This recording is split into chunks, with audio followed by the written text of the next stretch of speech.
ನಮ್ಮ Sahyadri news channel ಅನ್ನು YouTube, Facebook ಹಾಗೂ ಇನ್ಸ್ಟಾಗ್ರಾಂನಲ್ಲಿ ನೋಡಿ. ಸಬ್ಸ್ಕ್ರೈಬ್, ಲೈಕ್ ಮತ್ತು ಶೇರ್ ಮಾಡಿ ಪ್ರೋತ್ಸಾಹಿಸಿ. ಗಣೇಶೋತ್ಸವ ನಡೆಯುವಂಥ ಸಂದರ್ಭಗಳು ಬೇರೆ ಬೇರೆ ಜಿಲ್ಲೆಗಳು, ಬೇರೆ ಬೇರೆ ಪಟ್ಟಣಗಳು, ರಾಜ್ಯದ ಬೇರೆ ಬೇರೆ ಮೂಲೆಗಳಲ್ಲಿ ನಡೀತಾ ಇದೆ ನಮ್ಮ ಗಣೇಶೋತ್ಸವ. ಶಿವಮೊಗ್ಗದಲ್ಲಿ ವಿದ್ಯಾರ್ಥಿಗಳಿಂದ ನಾವು ಮಾಡಿದ್ದೇವೆ. ಇಲ್ಲೂ ಆ ರೀತಿ ಕುತಂತ್ರಗಳು, ಕೃತ್ಯಗಳು ಮುಂಚಿಂದ ನಡೆಸ್ಕೊಂಡು ಬರ್ತಾ ಇದ್ದಂಥದ್ದು ನಾವು ನೋಡಿದ್ದೇವೆ. ಮಠ ಹಾಕುವಂಥ ಕೆಲಸ ಇಲ್ಲ, ಆಗದೇ ಇರುವಂಥ ಗಲಾಟೆಗಳು ಭದ್ರಾವತಿಯಲ್ಲಿ ನಡೆಯುತ್ತೆ, ಸಾಗರದಲ್ಲಿ ನಡೆಯುತ್ತೆ, ನಾಗಮಂಗಲದಲ್ಲಿ ನಡೆಯಿತು, ಹುಬ್ಬಳ್ಳಿನಲ್ಲಿ ನಡೆಯುತ್ತೆ. ಯಾಕೆ ನಡೀತಾ ಇದೆ ಅಂತ ಪತ್ತೆ ಮಾಡಲಿಕ್ಕೂ ಬರ್ತಾ ಇರುವಂತ ಸ್ಥಿತಿ ಸರ್ಕಾರದ ಒಂದು ಪರಿಸ್ಥಿತಿ ಆಗಿದೆ. ಹಾಗಾದ್ರೆ ನಮ್ಮ ರಕ್ಷಣಾ ವ್ಯವಸ್ಥೆ ಸರಿ ಇಲ್ವಾ? ಶಿವಮೊಗ್ಗದಲ್ಲಿ ಸರಿ ಇಲ್ಲ ನಿಮ್ಮ ರಕ್ಷಣಾ ವ್ಯವಸ್ಥೆ ಅಂತ ಹೇಳ್ತಾರೆ, ಅದೇ ಬೇರೆ ಕಡೆ ಯಾಕೆ ಸರಿ ಇಲ್ಲ? ನಿಮ್ಮ ಕುತಂತ್ರದ ನೀತಿ ಇದೆಯಲ್ಲ, ಇದು ಪರಿಣಾಮ ಇದನ್ನ ಹಿಂದೂ ಸಮಾಜ ಫೇಸ್ ಮಾಡುವಂತ ಸ್ಥಿತಿ. ಕಾಂಗ್ರೆಸ್ಸಿನ ಅನೇಕ ಸಂಗತಿಗಳು, ನಿರ್ಣಯದ ಸಂಗತಿಗಳಿದೆಯಲ್ಲ, ಇದಕ್ಕೆ ಹಿಂದೂ ಸಮಾಜ ಬೆಲೆ ಕೊಡಬೇಕಾದ, ಬೆಲೆ ತರಬೇಕಾದ ಪರಿಸ್ಥಿತಿ ನಿರ್ಮಾಣ ಆಗಿದೆ. ಒಂದು ಫೀಲ್ಡ್ ಇಂದ ಕಲ್ಲನ್ನು ಬಿಸಾಕ್ತಾರೆ ಒದ್ದೂರಲ್ಲಿ. ಗಣಪತಿ ಎದುರುಗಡೆ ಬಂದು ಏನು ಮಾಡಿದ್ರು ಅನ್ನೋದಕ್ಕಿಂತ ಹೆಚ್ಚಾಗಿ ಇಟ್ಟಿಡ್ದಪ್ಪ ಕಲ್ಲುಗಳು. ಅಂತ ಕಾಶ್ಮೀರದಲ್ಲೇ ಕಲ್ಲು ತೂರೋರನ್ನ ಇವತ್ತು ಹದ್ಬಸ್ತಿಗೆ ತಂದಿರುವಂಥದ್ದು ನಮಗೆ ನೆನಪಿದೆ. ಕಾಶ್ಮೀರದಲ್ಲಿ ಭಯೋತ್ಪಾದಕರು, ದೇಶದ್ರೋಹಿ ಚಟುವಟಿಕೆ ಮಾಡುವಂಥವ್ರು, ಅವರನ್ನ ತಹಬಂದಿಗೆ ಕೇಂದ್ರ ಸರ್ಕಾರ ತರುತ್ತೆ ಅನ್ನೋದಾದ್ರೆ ನಿಮಗೇನಾಗಿದೆ ದಾಳಿ ಅಂತ ಕೇಳಬೇಕು. ನಾನು ಬ್ಯಾನ್ ಮಾಡ್ಬಿಡಿ, ಹಾಗಾದ್ರೆ ನೋಡೋಣ, ನಿಮ್ಗೆ ತಾಕತ್ತಿದ್ರೆ ನಿಮಗೆ ನಿಯಂತ್ರಣ ಮಾಡಕ್ ಆಗೋದಿಲ್ಲ. ಅದನ್ನ ಸಾಗರದಲ್ಲಿ ಗಣಪತಿ ಮೆರವಣಿಗೆ ಹೋದ್ರೆ ಕ್ಯಾಕರಿಸಿ ಒಯ್ಯುವಂತ ಮಕ್ಕಳ ಮಾನಸಿಕತೆ. ಮುದ್ರಾಸನದ ಮೇಲೆ ನಿಂತ್ಕೊಂಡು ಗಣಪತಿಗೆ ಉಗಿಯುವಂತ ಸ್ಥಿತಿ ನಿರ್ಮಾಣ ಮಾಡಿದ್ದಾರೆ ಅಂತ ಹೇಳಿದ್ರೆ, ಹಾಗಾದ್ರೆ ಸಮಾಜಕ್ಕೆ ಕೇಳೋರು ಯಾರೇ ಇಲ್ಲ.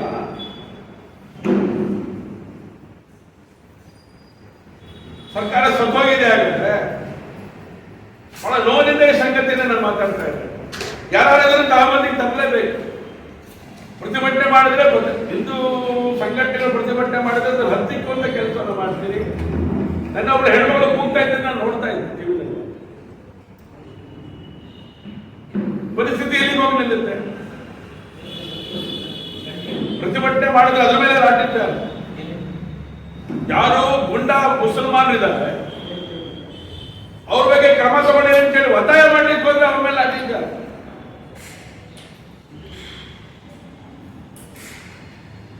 ಗುಂಡಾ ಮುಸಲ್ಮಾನರಿಗೆ ನೀವು ಹೇಗೆ ಬೇಕೋ ಹಾಗೆ ಬದುಕಕ್ಕೆ ಬಿಡ್ತೀರ ಅನ್ನೋದಾದ್ರೆ ನೀವು ಕೈ ಕಟ್ಕೊಂಡು ಸುಮ್ಮನೆ ಕೂತ್ಕೊಂಡ್ಬಿಡಿ. ಹಿಂದೂ ಸಮಾಜವನ್ನು ತಾಯಬಂದಿಗೆ ತರುವಂತ ಕೆಲಸವನ್ನು ಮಾಡಬೇಕಾಗತ್ತೆ. ಆ ದಿಕ್ಕಲ್ಲಿ ಹೆಜ್ಜೆ ಇಡಬೇಕಾಗತ್ತೆ. ನೀವೆಲ್ಲ ನಪುಂಸಕರಂತ ರೀತಿಯಲ್ಲಿ ವರ್ತನೆ ಮಾಡಿದ್ರೆ, ಇವತ್ತೊಬ್ಬರು ಶಾಸಕರು ಮಾತಾಡಿದ್ದಾರೆ, ಬಹಳ ನೋವಿನಿಂದ ಹೇಳ್ತೇನೆ ನಾನು. ನಾಚಿಕೆ ಆಗ್ಬೇಕು, ಸಾಕಬೇಕು, ನಾಚಿಕೆ ಆಗ್ಬೇಕು. ಹಿಂದೂ ಸಮಾಜದಲ್ಲಿ ಹುಟ್ಟಿದಂತ ಮನುಷ್ಯ ನೀವು ಮುಂದಿನ ಧರ್ಮದಲ್ಲಿ ಮುಸಲ್ಮಾನ್ ಆಗ್ಬೇಕು ಅಂತ ಹೇಳಿ ಯೋಚನೆ ಮಾಡ್ತಾ ಇರ್ತೀರಲ್ಲ, ನಿಮಗೇನಾದ್ರು ಹೊಟ್ಟೆಗೆ ಅನ್ನ ತಿಂತೀರ, ಸಂಗತಿರ್ತೀರ. ನಿಮಗೆ ಪುನರ್ಜನ್ಮ ಸಿಗಕ್ಕೆ ಸಾಧ್ಯನೇ ಇಲ್ಲ. ಸಂಗಮೇ ಪುನರ್ಜನ್ಮ ನಾವು ನಂಬಿಕೆ ಇಟ್ಕೊಂಡಿರೋರು ಹಿಂದೂ ಸಮಾಜ. ಪುನರ್ಜನ್ಮದಲ್ಲಿ ನೀವು ಮುಸಲ್ಮಾನಾಗಿ ಹುಟ್ಟಿ ಹಿಂದೂ ವಿರೋಧಿ ಕೆಲಸ ಮಾಡ್ತೀನಿ ಅಂತ ಹೇಳಿದ್ರೆ ನಿನಗೆ ಭಗವಂತ ಜನ್ಮನೇ ಕೊಡೋದಿಲ್ಲ. ನಿನಗೆ ಪಾಕಿಸ್ತಾನ ಜಿಂದಾಬಾದ್ ಅಂತ ಹೇಳಿ ಘೋಷಣೆ ಕೂತ್ಕೊಂಡ್ರೆ ನೀನ್ ಸಾವಾಗ್ಲಿಕ್ಕೆ ಹೊರಟಿದ್ಯಾ? ಏನ್ ನಡೆಸ್ತಾ ಇದ್ದೀರಿ ಭದ್ರಾವತಿನಲ್ಲಿ? ಹಾಗಾದ್ರೆ ಇದನ್ನು ಕೇಳಿಬಿಟ್ರೆ ಸಾಕು, ನೀವೆಲ್ಲ ಕೋಪವಾದಿಗಳು ಅಂತ ಅನ್ಕೊಂಡಿಲ್ಲ. ಇಡೀ ರಾಜ್ಯದೊಳಗಡೆ ಮುಸಲ್ಮಾನರ ಒಂದು ಮಾನಸಿಕತೆ ಬದಲಾವಣೆ ಆಗ್ತಾ ಇದೆ. ಅದನ್ನ ತಹಬಂದಿಗೆ ತರಬೇಕಲ್ಲ ನೀವು. ಅದ್ರ ಬದಲಾಗಿ ಅದಕ್ಕೆ ಪೂರಕವಾಗಿ ಪೋಷಣೆ ಮಾಡುವಂತ ಸ್ಥಿತಿ ಈ ಕಾಂಗ್ರೆಸ್ ಸರ್ಕಾರದ ಆಗಿಬಿಟ್ರೆ ಹಿಂದೂ ಸಮಾಜ ಎಲ್ಲಿವರೆಗೂ ಕೈ ಕಟ್ಕೊಂಡು ಕೂತ್ಕೊಳ್ಳೋದು ಈ ರೀತಿ ಕೃತ್ಯಗಳು ಆಗಲೇಬಾರದು. ಆದ್ಮೇಲೆ ಸಹಿಸಿಕೊಳ್ತಾ ಇದೆ ಹಿಂದೂ ಸಮಾಜ ಅಂತ ಹೇಳಿದ್ರೆ ಒಂದು ಲಿಮಿಟೇಷನ್ ಇಟ್ಕೊಂಡು ಕಾರ್ಯವನ್ನು ತಾವು ಮಾಡಬೇಕಾಗಿದೆ. ಹೇಗ್ ಬೇಕಾದ್ರೂ ವರ್ತನೆ ಮಾಡ್ತೀರಿ. ಮುಸಲ್ಮಾನ್ ಗೂಂಡ ರಾಜ್ಯ ಸ್ಥಾಪನೆ ಮಾಡಲಿಕ್ಕೆ ಹೊರಟಿದ್ರೆ ಕಾಂಗ್ರೆಸ್ಸಿನ ನೇತೃತ್ವ, ಹಿಂದೂ ಸಮಾಜ ಇದಕ್ಕೆ ಬಿಡೋದಿಲ್ಲ ಅನ್ನೋ ಸಂಗತಿಗೆ ತಂದು ಏನ್ ತಪ್ಪು ಮಾಡಿದ್ರು?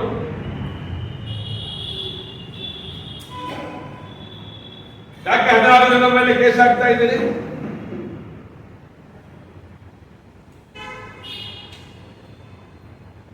ದೇಶದ್ರೋಹಿಗಳ ಬಾವುಟಗಳನ್ನು ಸುಡ್ತೇವೆ. ಯಾಕೆ ಸುಡಬಾರ್ದು ದೇಶದ್ರೋಹಿಗಳ ಬಾವುಟ? ಪಾಕಿಸ್ತಾನ ಜಿಂದಾಬಾದ್ ಹೇಳಿದವರಿಗೆ ನಿಮಗೂ ಅವರಿಗೆ ಔತಣ ಕೊಟ್ಟೆ ಏರ್ಪಡಿಸ್ತೀರಿ. ಬೇಕಾದ್ರೆ ನಿಮಗೆ ನಾಚಿಕೆ ಮಾನ ಮರ್ಯಾದೆ ರಾಜ್ಯ ಸರ್ಕಾರಕ್ಕೆ ಇಲ್ಲ. ಯಾಕೆ ಅಂದ್ರೆ ವಿಧಾನಸಭೆಯ ಒಳಗಡೆನೆ ಪಾಕಿಸ್ತಾನ ಜಿಂದಾಬಾದ್ ಅಂತ ಹೇಳಿದಂತವರಿಗೆ ಕ್ರಮ ತೊಡಕ್ಕೆ ನಿಮ್ಗೆ ಯೋಗ್ಯತೆ ಇಲ್ಲ.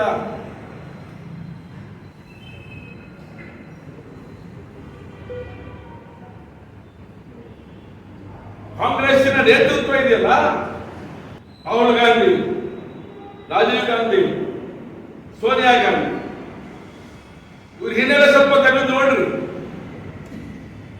ನಿಮ್ಮ ಜನ್ಮ ಯಾರಿಂದ ಆಗಿದೆ ಅಂತ ಹೇಳಿ ನಿಮ್ಮ ಜೀನ್ಸ್ ಯಾವುದಂತ ಗೊತ್ತಾಗುತ್ತೆ ನಮಗೆ. ನಿಮ್ಮ ಜೀನ್ಸು ನಿಮ್ಮ ಹತ್ರನೇ ಇಟ್ಕೊಳ್ಬೇಕಷ್ಟೇ. ಸಿದ್ದರಾಮಯ್ಯರ ಮೂಲಕ ಅದನ್ನು ಪ್ರಕಟೀಕರಣ ಮಾಡಲಿಕ್ಕೆ ಬಂದ್ರೆ ಹಿಂದೂ ಸಮಾಜ ಸುಮ್ಮನೆ ಇರೋದಿಲ್ಲ. ಒಂದು ಕ್ರಿಶ್ಚಿಯನ್ ಜೀನ್ಸು, ಇಂದು ಮುಸಲ್ಮಾನ ಜೀನ್ಸು ನಿಮ್ದು. ಗಾಂಧಿ ಅಂತ ಬೇರೆ ಇಟ್ಕೊಂಡು ಗಾಂಧಿ ಅಪಮಾನ ಮಾಡ್ತಾ ಇದ್ದೀರ. ನಾನು ತಿಳಿಸ್ತೇನೆ, ನಾನು ಮಾತ್ರ ಇಡೀ ಹಿಂದೂ ಸಮಾಜ ಖಂಡಿಸುತ್ತಾ ಇದ್ದೇನೆ. ಭಾರತೀಯ ಜನತಾ ಪಾರ್ಟಿ ಸುಮ್ಮನೆ ಕೈ ಕಟ್ಕೊಂಡು ಕೊಡ್ಲಿಕ್ಕೆ ಸಾಧ್ಯನೇ ಇಲ್ಲ. ಇದು ಮಹಾಕತ್ತದ ರಾಜಕಾರಣ ಮಾಡ್ತೀರಿ ಅಂತ ಹೇಳ್ತಾರೆ. ನಾವು ಜನ್ಮ ತಾಳಿದ ಹಿಂದೂ ಸಮಾಜದ ಹಿಂದುತ್ವದ ರಕ್ಷಕರಾಗಿ ಜನ್ಮ ತಾಳಿರೋದು. ನಾವು ಈ ದೇಶದ ರಕ್ಷಕರಾಗಿ ನಾವು ಜನ್ಮ ತಾಳಿರೋದು. ಜನಸಂಘ ಪ್ರಾರಂಭ ಆಗಿದ್ದು ಅಧಿಕಾರಕ್ಕೋಸ್ಕರ ಅಲ್ಲ. ನಿಮ್ಗೆ ಗೊತ್ತಿರ್ಲಿ ಏನ್ ಮಾಡ್ಬೇಕು ಗೊತ್ತಿದೆ. ರಾಜಕಾರಣ ನಾವ್ ಏನ್ ಮಾಡ್ಬೇಕು ಅಂತ ಗೊತ್ತಿದೆ. ನಾವು ಬದುಕಿರದ ರಾಜಕಾರಣ ಮಾಡ್ಲಿಕ್ಕೆ ಹಿಂದುತ್ವದ ಉಳಿವಿಗೋಸ್ಕರ ಎಲ್ಲದರಲ್ಲೂ ರಾಜಕಾರಣ ಮಾಡ್ತೀರ ಅಂತ ಹೇಳಿ ನಮಗೇನೋ ಹೆದರಿಸೋ ಅವಶ್ಯಕತೆ ಇಲ್ಲ. ನಾವು ಬದುಕಿರದ ಹಿಂದುತ್ವದ ಸಂರಕ್ಷಣೆಗೋಸ್ಕರ, ಅದಕ್ಕೋಸ್ಕರ ರಾಜಕಾರಣ ಮಾಡುವಂಥದ್ದು. ನಾವು ಬಿಜೆಪಿ ಶಾಸಕರು ಮೈಸೂರಿನವರು ಚಾಮುಂಡೇಶ್ವರಿಗೆ ಹೋಗಬಾರ್ದ? ಚಾಮುಂಡೇಶ್ವರಿ ನಮಸ್ಕಾರ ಮಾಡಲಿಕ್ಕೆ ಹೋಗಬಾರ್ದ?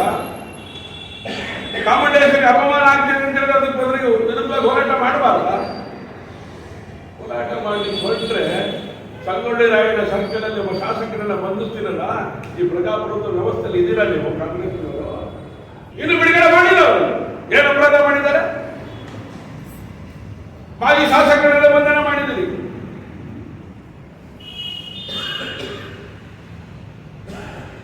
ಪಾಕಿಸ್ತಾನ ಜಿಂದಾಬಾದ್ ಕೂಗ್ದವರಿಗೆ ಬಂಧನ ಮಾಡಿ ಅಂತ ಹೇಳಿದ್ರೆ ನಿಮ್ಗೆ ತಾಕತ್ತಿಲ್ಲ. ಭದ್ರಾವತಿಯಲ್ಲಿ ಇನ್ನೂ ಅದನ್ನು ಪರಿಶೀಲನೆ ಮಾಡ್ತೀನಿ. ಕೂಗಿದಾರ ಎಲ್ಲೋ ಅದು ಹೌದೋ ಅಲ್ವೋ ಇದು ಚರ್ಚೆ ಮಾಡ್ತೀನಿ ಅನ್ನುವಂತ ಒಂದು ಹೇಳಿಕೆ ರಕ್ಷಣಾಧಿಕಾರಿಗಳು ಕೊಡ್ತಾ ಇದ್ದಾರೆ. ಇದು ಶೋಭೆ ತರೋದಿಲ್ಲ. ಮಿಥುನ್ ಅವರೇ, ಒಳ್ಳೆ ಕೆಲಸಗಳನ್ನು ಮಾಡಿದಿರಲಿ. ಅದು ರಾಷ್ಟ್ರದ್ರೋಹ ಹೇಳಿಕೆ ಅವರನ್ನ ಹದ್ಬೋಸಲಿಕ್ಕೆ ನಿಮಗೆ ಯೋಚನೆ ಮಾಡುವಂತ ಮಾನಸಿಕತೆ ಬಂದಿದೆ ಅಂತ ಹೇಳಿದ್ರೆ ಯಾರು ನಿಮಗೆ ಕುಮ್ಮಕ್ಕಾಗತ್ತಾರೆ? ನಿಮಗೆ ಯಾರ ಆದೇಶ ಬರಬೇಕಾಗಿದ್ರೆ? ಮೈಸೂರಿನಲ್ಲಿ ಶಾಸಕರನ್ನೇ ಬಂಧನ ಮಾಡ್ತೀರಿ ಚಾಮುಂಡಿ ದರ್ಶನಕ್ಕೆ ಹೋದ್ರೆ.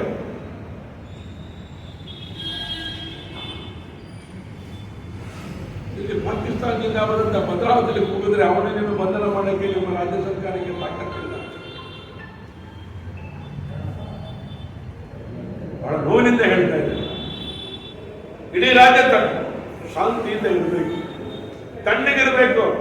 ಅದನ್ನು ಬಯಸಿರೋರು ನಾವು, ಅದನ್ನು ಬಯಸಿರೋರು ನಾವು. ಹೀಗಿರ್ಬೇಕಾಗಿ ಕಾಂಗ್ರೆಸ್ಸಿನ ನೀತಿ ಏನು ಅನ್ನೋದನ್ನು ಪ್ರಕಟ ಮಾಡಿಬಿಡಿ. ಮತ್ತೊಮ್ಮೆ ನಮಗೆ ಗೊತ್ತಿದೆ, ಈ ದೇಶದ ಈ ರಾಜ್ಯದ ಜನಕ್ಕೆ ಗೊತ್ತಾಗಬೇಕು. ನ್ಯಾಯ ಕೇಳಿದ್ರೆ ಲಾಠಿ ಇದ್ದಾರೆ, ನ್ಯಾಯ ಕೇಳಿದ್ರೆ ಕಲ್ಲಿನ ಹೊಡೆತಗಳು, ಗಣಪತಿ ಮೆರವಣಿಗೆ ಮಾಡಿದ್ರೆ ಕಲ್ಲಿನ ಹೊಡೆತಗಳು. ಇದು ಕಾಂಗ್ರೆಸ್ಸಿನ ಕೊಡುಗೆ ಆಗ್ಬಿಟ್ರೆ ಏನ್ ಮಾಡಬೇಕು? ಅದಕ್ಕೆ ಹೇಳಿದೆ, ನಿಮ್ಮ ಜೀನ್ಸ್ ನೀವು ಎಲ್ಲೆಲ್ಲಿ ಬಿಡಬೇಕಾದ್ರೆ ಬಿಡ್ಕೊಳ್ತಾ ಹೋಗಿ. ನೀವು ಕಾಂಗ್ರೆಸ್ಸಿನ ಸರ್ಕಾರದ ಮೂಲಕ ನಿಮ್ಮ ಜೀನ್ಸಿನ ಬಲಪ್ರಯೋಗ ಮಾಡಬಾರದು. ಅದಕ್ಕೆ ಹೇಳಿದೆ, ಒಂದು ಕಡೆ ನಿಮ್ಮ ಜೀನ್ಸಿಯನ್ನು ಕಾಂಗ್ರೆಸ್ ಇಂದ, ಒಂದು ಮುಸಲ್ಮಾನ್, ಇನ್ನೊಂದು ಕ್ರಿಶ್ಚಿಯನ್. ಸೋನಿಯಾ ಗಾಂಧಿ ತೃಪ್ತಿ ಪಡಿಸೋದಕ್ಕೋಸ್ಕರ ಎಲ್ಲ ಜಾತಿಗಳ ಮುಂದೆ ಕ್ರಿಶ್ಚಿಯನ್ ಅಂತ ಬರೀ ಹೋದ್ರೆ ಪರಿಣಾಮಕ್ಕೂ ನೀವೇ ಕಾರಣೀಕರು. ಅರ್ಥ ಮಾಡ್ಕೊಂಡು ಕಾರ್ಯವನ್ನು ಮಾಡಿ ಅಂತೇಳಿ ಕಾಂಗ್ರೆಸ್ ನೇತೃತ್ವದ ಸನ್ಮಾನ್ಯ ಸಿದ್ದರಾಮಯ್ಯವರಿಗೆ ಆಗ್ರಹವನ್ನು ಮುಖ್ಯಮಂತ್ರಿಗಳಾಗಿ ನಡ್ಕೋಬೇಕು. ಯಾರದ ಬಾಧಪಡಿತರಾಗಿದ್ದವರು ನಡ್ಕೋಬೇಡಿ. ಹಿಂದೂ ಸಮಾಜದ ಪರವಾಗಿ ಎಚ್ಚರಿಕೆಯನ್ನು ಕೊಡ್ತಾ ಇದ್ದೇವೆ. ಇನ್ನು ಹೋಗ್ತಾ ಇದ್ದಾರೆ, ಚಾಮುಂಡಿ ಬೆಟ್ಟಕ್ಕೆ ಹೋಗ್ಬೇಕು ಅಂತ ಶಾಸಕರನ್ನ ಬಂಧನ ಮಾಡ್ತೀರಿ. ಶ್ರೀವತ್ಸನ ನಿಮ್ದೇ ಕ್ಷೇತ್ರ ಮೈಸೂರು.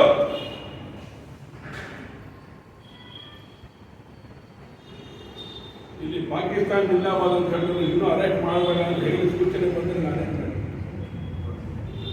ರಕ್ಷಣಾ ಸಚಿವರ ಬಗ್ಗೆ, ಗೃಹ ಸಚಿವರ ಬಗ್ಗೆ ನನಗೆ ಮಾತಾಡಕ್ಕೆ ಗೊತ್ತಿಲ್ಲ.